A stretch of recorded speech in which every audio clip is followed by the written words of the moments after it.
mewakili Sekretaris Negara, Bapak Menteri Keuangan, Bapak Menteri Tenaga Kerja, dan Ibu Menpan RB melalui video conference di Jakarta. Pada malam hari ini, kami akan menyampaikan beberapa kebijakan yang sudah diputuskan oleh pemerintah pada tanggal 31 Maret 2026 mengenai transformasi budaya terkait kerja nasional dan kebijakan energi. Dan untuk detailnya, teknisnya, dan pelaksanaannya nanti akan dijelaskan secara detail oleh Bapak Menko Perekonomian, dan nanti secara teknis juga akan ditambahkan oleh beberapa menteri terkait. Selanjutnya Bapak Menteri Perekonomian, Bapak Menko, dipersilakan.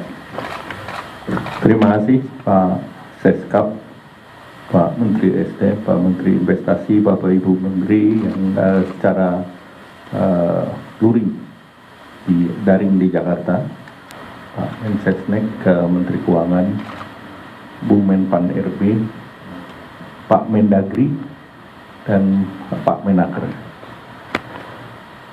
Pada kesempatan yang sangat baik, kami akan menyampaikan tindak lanjut dari arahan Bapak Presiden, khususnya dalam mitigasi dan antisipasi perkembangan dan dinamika global, dan memanfaatkan momentum ini untuk melakukan transformasi dan perubahan. Program kebijakan ini disebut dengan 8 butir transformasi budaya kerja nasional, dan nanti ditambah dengan kebijakan energi. Yang pertama, di tengah dinamika global yang menguji rantai pasok dunia, Indonesia menunjukkan dirinya sebagai bangsa yang adaptif, resiliensi, dan tangguh. Situasi ini bukanlah hambatan, melainkan momentum bagi kita untuk melakukan akselerasi perubahan perilaku yang modern dan efisien. Perlu ditekankan kepada masyarakat bahwa kondisi perekonomian nasional tetap stabil dengan fundamental yang kokoh. Stok BBM nasional dalam kondisi aman dan stabilitas fiskal tetap terjaga. Untuk itu kebijakan berikut ini diambil agar masyarakat tetap tenang dan tetap produktif. Yang kedua, sebagai langkah adaptif dan preventif, guna menghadapi dinamika global, pemerintah menetapkan kebijakan transformasi budaya kerja yang mendorong perubahan perilaku kerja yang lebih efisien, produktif, dan berbasis digital. Kebijakan ini mencakup beberapa langkah utama sebagai berikut. Yang A, penerapan work from home bagi ASN, aparat sipil negara, di instansi pusat dan daerah yang dilakukan sebanyak 1 hari kerja dalam seminggu, yaitu setiap hari Jumat, yang diatur melalui surat edaran dari Menpan RB dan SE Mendagri, termasuk di dalam skema work from home yang diatur sebagai berikut: mendorong transformasi tata kelola pemerintahan berbasis digital. Kemudian yang kedua, efisiensi mobilitas, termasuk pembatasan penggunaan kendaraan dinas 50%, kecuali untuk operasional dan kendaraan listrik, dan mendorong penggunaan transportasi publik.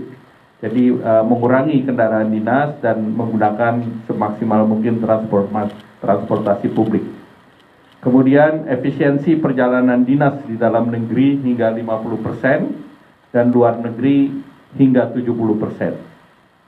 Nah, khusus untuk daerah, ini ada himbauan untuk penambahan jumlah hari, durasi waktu, dan cakupan daripada ruas jalan dalam Car Free Day sesuai dengan karakter masing-masing daerah, dan ini akan diatur oleh SE dari Menteri Dalam Negeri. Nah, yang B, penerapan work from home bagi sektor swasta, ini yang diatur lebih lanjut melalui surat edaran Menteri Ketenagakerjaan, dengan tetap memperhatikan karakteristik dan kebutuhan masing-masing sektor usaha. Pengaturan melalui surat edaran Menteri Tenaga Kerja juga mencakup gerakan efisiensi penggunaan energi di tempat kerja. Yang C, terdapat sektor-sektor yang dikecualikan, sekali lagi sektor yang dikecualikan dari WFH dan tetap bekerja dari kantor atau lapangan, yaitu sektor layanan publik seperti kesehatan, keamanan, kebersihan, serta sektor strategis seperti industri atau produksi, energi, air, bahan pokok, makanan minuman, perdagangan, transportasi, logistik, dan keuangan. Kemudian D, sektor pendidikan tetap melakukan kegiatan belajar mengajar secara tatap muka, yaitu luring secara normal di seluruh jenjang pendidikan dasar hingga menengah 5 hari dalam seminggu, dan tidak ada pembatasan untuk kegiatan ajang olahraga terkait dengan prestasi maupun ekstrakurikuler lainnya. Sementara untuk pendidikan tinggi semester 4 ke atas menyesuaikan dengan surat edaran dari Mendikti-Saintek. Yang ketiga, himbauan umum bagi masyarakat. Yang A, terkait efisiensi energi, masyarakat agar menjalankan kebiasaan hemat energi dalam aktivitas sehari-hari, baik di rumah maupun di tempat kerja. Yang B, mobilitas cerdas, yaitu memprioritaskan penggunaan transportasi publik. Yang C, masyarakat diminta tetap produktif menjalankan roda ekonomi sebagaimana biasa. Yang keempat, kebijakan ini akan mulai berlaku 1 April dan akan dilakukan evaluasi setelah 2 bulan pelaksanaan, dan pengaturan teknis ini akan dituangkan dalam surat edaran Menteri Pan-RB, Menteri Dalam Negeri, dan Menteri Ketenagakerjaan. Kelima, potensi penghematan dari kebijakan work from home ini yang langsung ke APBN adalah 6,2 triliun berupa penghematan kompensasi BBM, sementara total pembelanjaan BBM masyarakat berpotensi untuk dihemat juga sebesar 59 triliun. Keenam, pemerintah juga melakukan langkah strategis dalam pengelolaan keuangan negara melalui prioritisasi dan refocusing belanja kementerian dan lembaga. Pengalihan anggaran dilakukan dari belanja yang kurang prioritas seperti perjalanan dinas, rapat, belanja non-operasional, dan kegiatan seremonial. Ini menuju belanja yang lebih produktif dan berdampak langsung kepada masyarakat, termasuk rehabilitasi dan rekonstruksi bencana Sumatera. Pemerintah juga terus mendorong percepatan belanja kementerian dan lembaga, serta penajaman belanja melalui optimalisasi anggaran. Potensi prioritisasi dan refocusing anggaran kementerian dan lembaga ini dalam range 121,2 triliun hingga 130,2 triliun. Yang ketujuh, sebagai bagian dari upaya kemandirian energi dan efisiensi energi, pemerintah menerapkan kebijakan B50. Ini mulai berlaku 1 Juli 2026.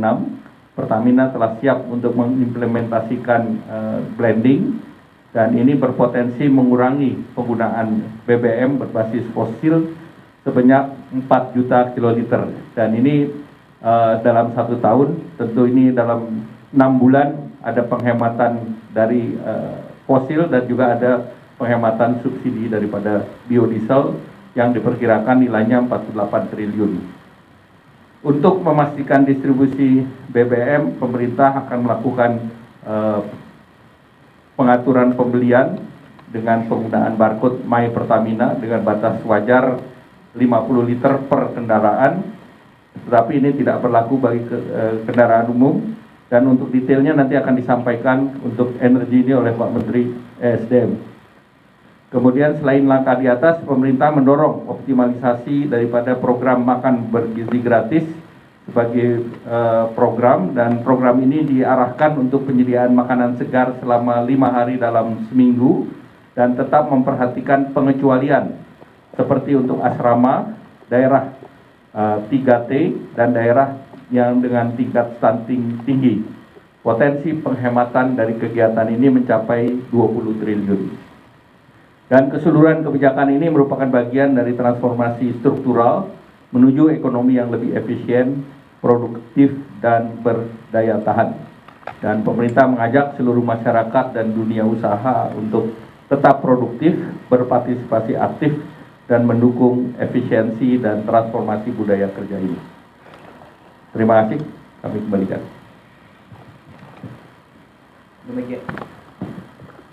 Demikian tadi penjelasan dari 8 butir transformasi budaya kerja nasional yang dijelaskan oleh Bapak Menko Perekonomian.